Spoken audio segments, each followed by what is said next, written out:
आप सभी मित्रों को जय मसीह की। मित्रों, क्रिसमस के विशेष मनन की श्रृंखला में आज हम मनन करेंगे लूका रचित सुसमाचार उसका 2 अध्याय और उसके 3 पद पर। और यहाँ ऐसा लिखा है, और सब लोग नाम लिखवाने के लिए अपने अपने नगर को गए। सो यूसुफ भी, इसलिए कि वह दाऊद के घराने और वंश का था, गलील के नासरत नगर से यहूदिया में दाऊद के नगर बैतलहम को गया। मित्र, हम सब इस घटना को जानते हैं। ये संभवतः दुनिया के इतिहास में दूसरी जनगणना थी।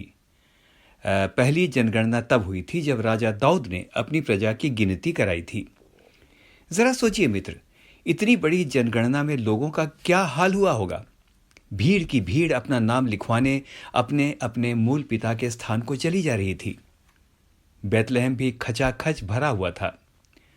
नोट कीजिए मित्र, बैतलहम में राजा दाऊद का मूल घर था और वह यूसुफ का मूल पिता था। जरा सोचिए मित्र, अपनी गर्भवती पत्नी के लिए यूसुफ कितना लोगों से गिड़गिड़ाया होगा। कोई तो रहम करो, कहीं तो जगह दे दो। मेरे मित्र, वो अधिक से अधिक लोगों के सामने गिड़गिड़ा चुका था, लेकिन ऐसा लगता है सब कुछ व्यर्थ हुआ। मुझे लगता है कि उसने प्रभाव डालने के दाऊद राजा का भी नाम लिया होगा। उसने कहा होगा, अरे राजा दाऊद मेरा पूर्वज है, मैं राजवंश का हूं। लेकिन मित्रों, वचन बताता है किसी ने नहीं सुनी। और अंत में क्या हुआ आपको बताना चाहता हूं।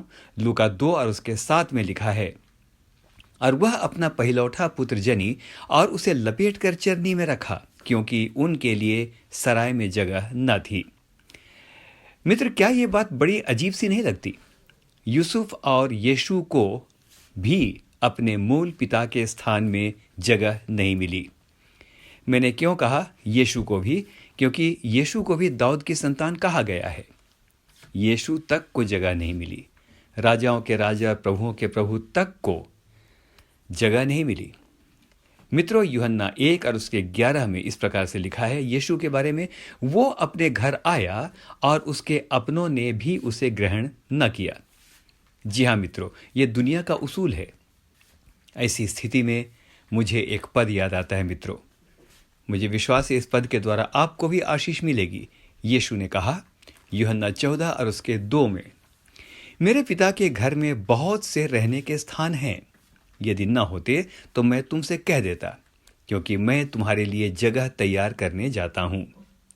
आहा मित्रों, हम धन्यवाद कर सकते हैं कि शायद हमारे सांसारिक पिता के स्थान में हमको भी जगह ना मिले। हो सकता है वहां लोग जगह को हड़प लें, लेकिन यीशु को ग्रहण करने के कारण यह सुनिश्चित है कि अपने स्वर्गीय पिता के घर में हमें जरूर स्थान मिलेगा। यूसुफ राजवंश का था, लेकिन वहां उसे पूछने वाला कोई नहीं था। लेकिन सुनिए मित्र, वचन उनके लिए क्या कहता है जिन्होंने यीशु को ग्रहण किया है। पहला पतरस 2 और उसके 9 में लिखा है, पर तुम एक चुना हुआ वंश या राजवंश और राजपदधारी, याजकों का समाज और पवित्र लोग और परमेश्वर की निज प्रजा हो, इसलिए कि जिसने तुम्हें अंधकार में से अपनी अद्भुत ज्योति में बुलाया है, तुम उसके गुण प्रकट करो। मित्र, इस बात पर हम हालेलुया कह सकते हैं। अंतिम बात मित्रों, जनगणना की आज्ञा रोमी साम्राज्य द्वारा दी गई थी। लोगों के नाम रजिस्टर में लिखे जा रहे थे, लेकिन आज वे रजिस्टर कहाँ हैं कोई नहीं जानता। शायद दीमक खा गई होगी, या शायद उसे कीड़ों ने खा लिया होगा। हाँ, लेकिन एक बात आपसे कहना चाहता हूं, एक स्वर्गीय रजिस्टर और है जिसके बारे में यीशु ने कहा। लूका 10 और उसके 20 में लिखा है, तो भी इससे आनंदित मत हो कि आत्मा तुम्हारे वश में है, परंतु इससे आनंदित हो कि तुम्हारे नाम स्वर्ग पर लिखे हैं। मित्र, हम धन्यवाद दे सकते हैं इस क्रिसमस पर कि जिस स्वर्गीय रजिस्टर में हमारे नाम लिखे हैं, उसे ना काई और ना कोई कीड़ा बिगाड़ सकता है। मनन के अंत में हम प्रार्थना करके कह सकते हैं, धन्यवाद प्रभु कि आपने मेरा नाम स्वर्ग में लिखा है। आपके अनुग्रह से ऐसा जीवन जी सकूं कि मेरा नाम वहां से काटा ना जाए। इस कार्य में आप मेरी सहायता करें। आमीन।